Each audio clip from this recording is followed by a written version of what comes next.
Hey all, I'm Laurence from Laurence Creates, and welcome back to the second video in our Making a Game with ChatGPT. This is basically making a game completely from start to finish and then releasing it on the Google Play Store.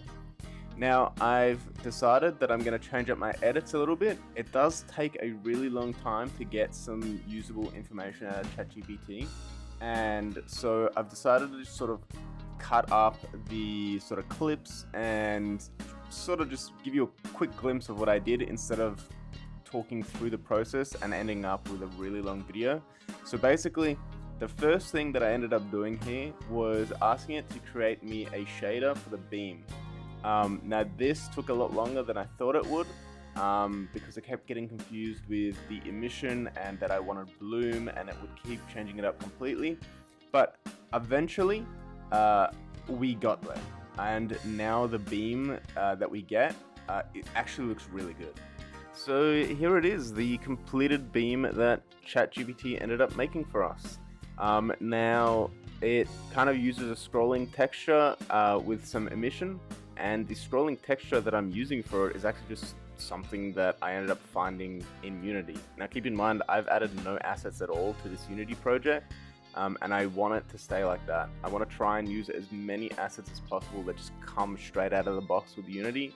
And so far it's working out really well. So anyway, this is what the shader looks like, and so far I think it looks fantastic. Now, getting ChatGPT to make me this next part was absolutely incredibly painful.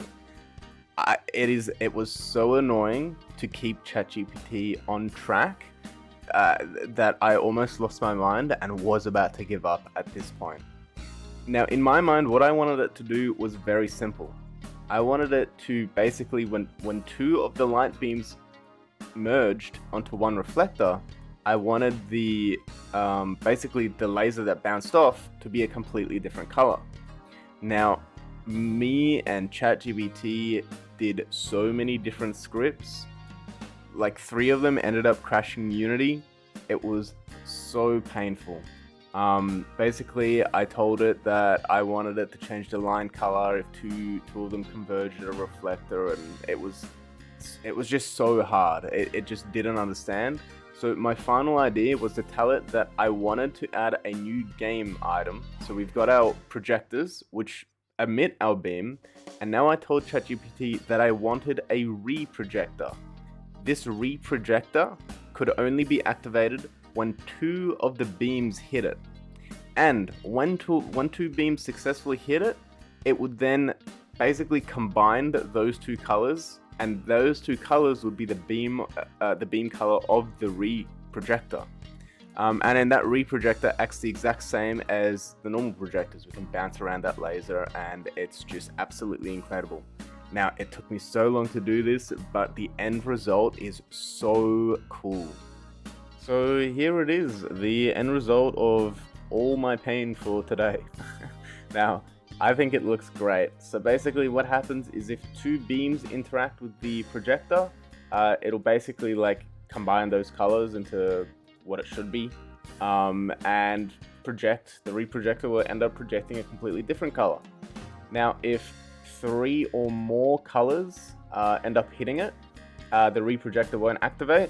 So for the moment, it is only two colors. So only 2 beams can hit the Re-projector, and then it will project that color, and then that beam can also bounce around and activate another Re-projector, and it can use that new color with an old color to basically create another color. So many colors. But yes, anyway, that's all I wanted to basically talk about in this video.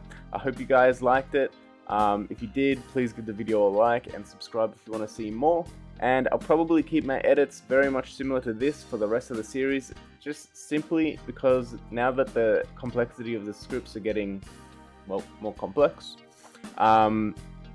it's going to be a little bit challenging to basically make ChatGPT do what I want it. So it's going to be a lot of back and forth between me and ChatGPT until I get something I want. But yes, we will, by the end of it, release a game. That is what I'm hoping for. Anyway, I'll see you guys in the next video. Bye bye.